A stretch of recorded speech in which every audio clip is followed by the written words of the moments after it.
They may look like extras from the Rocky Horror Show, but the Northern Fights, as the girls in the grey team are called, mean business. Aberdeen's competition team is taking on neighbouring Edinburgh's Cannon Bells in a roller derby league match. 12 girls on the track, but more than double that number of officials just to keep order.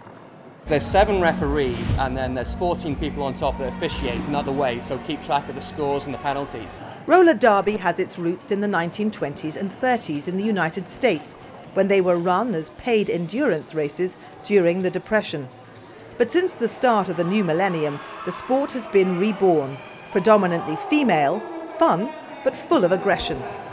Roller derby is overwhelmingly a female sport, with more than 600 leagues in over 20 countries. It arrived here in the UK from the United States in 2006, and in just 5 years, more than 70 leagues have rolled out nationwide. No wonder it claims to be the UK's fastest growing sport. But for many in this 250-strong audience, following the action can be tough. I think it's very exciting, but it's a bit complicated and difficult to follow. But you need to get the rules in your head before you go. So, for the uninitiated, roller derby goes like this. There are 4 blockers on each team, led by their pivot at the front, wearing a striped cap cover, or panty as it's known. At the first whistle, the blockers move off. At the second whistle, the last team member, the jammer, wearing a star on her helmet, attempts to speed skate through the pack of blockers, helped by her own team, blocked by the opposition. Both jammers skate round and through the blockers again, gaining a point for every member of the opposite team they pass. We all really like each other. We're all friends. Lots of us live with each other. We go out and hang out with each other when it's not derby related. But the moment you're playing and they're on the opposite team, you want to knock them down. So who can play roller derby? You have got doctors, students, mothers, grandmothers.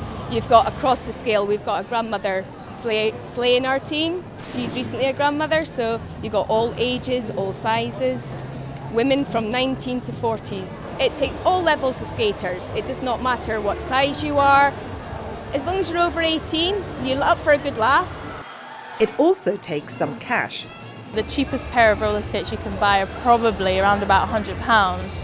And then for your helmet and all your padding and your mouth guard, you're looking at another £100 on top of that. And then once you get into it, you realise that you need different wheels and you get different wheels for the way you skate. So again, they can be up to, the cheapest ones are around about £40 for your 8 wheels, up to like 100 plus. So it's an expensive sport. Granite City Roller Girls pay team subs of around $50 a month, and their t-shirts are sponsored by a local nightclub. Ticket sales for this event will bring in less than $3,000. The rest is down to them. We need a lot of hands, but we also need a lot of money. It costs approximately, for everything, about £1,000 per game. Yet despite that, the sport is quite literally on a roll. If you went back 2 years or so, there'd be London and a couple of fringe teams kicking around the UK. Now there's pretty much a team in every major city you can think of. And you could throw a dart pretty much at a map of the UK now and you'd find a team. And the sport's international appeal is also set to get a big boost at the first ever Roller Derby World Cup in Toronto at the end of 2011. Collie Czech is scouting for talent for Team Scotland. Because Scotland's such a small nation, we can get together quite easily for all these different tryouts and for lots of practices. So Team Scotland will, in actuality, be a team. We'll be strong, we'll know each other, we'll know how to play with each other, which is something that teams from the US, Canada, Australia, possibly England won't have that sort of advantage. Roller derby has come a long way in just a few years.